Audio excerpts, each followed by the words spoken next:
Many horses in Buckinghamshire may have to be put down as rehoming charities are overwhelmed by requests.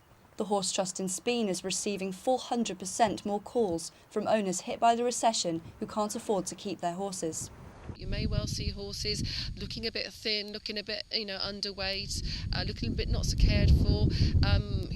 These are the implications of this problem, and it isn't. We can't see an end to it, and we've had to shut our doors now. We have never in our 120-year history shut our doors to incoming horses, but as a charity, we are strapped financially. Rachel Smitham has had to close her riding school after her husband lost his job in October. She's had to sell 10 horses. I've ran a riding school for the last 8 years, which I had to shut from July last year. Obviously people haven't got the funds to go riding anymore, which meant that we'd had to sell the stock. It was very sad, it was difficult. I feel like you're letting them down sometimes. Selling them isn't as easy now because obviously the prices have come down a lot. People aren't buying, people are panicking as well, so they're not buying. So it is hard to find them homes. Shana riding stables know all too well how much work goes into looking after a horse. It's more like a lifestyle really than just having a pet. You have to be there every day, 7 days a week, starting roughly about 6:30, 7 in the morning. I mean, obviously you have to get up, muck them out, feed them. And for most of people that means before work as well, so getting up and doing it before work. And then again in the evenings.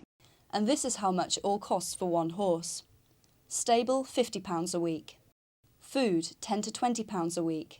Hay, £15 a week. That's around £80 a week. Grooming kit, saddle and equipment come to around £1,000, and a horse could cost as much as £10,000. Some people are trying to cut costs in a bid to keep their horse. Vets are worried owners are putting their horses at risk to avoid medical bills. There are things like dental care, hoof care, and of course just calling the vet out when you are concerned about your horse.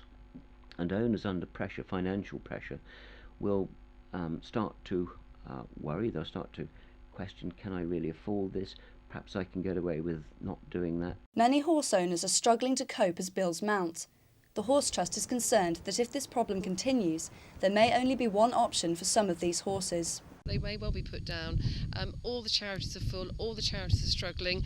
We can only take the cream at the top of the milk really, because there are so many horses out there that need our help. So effectively, yes, the situation will be that the horses will potentially have to be euthanised. The Horse Trust only received £6,000 this year. That's not even enough to look after one horse. The Trust hopes donations will increase, otherwise the future looks bleak for other horses that need a new home. This is Talitha Smith, Charlotte Riding Stables, High Wycombe.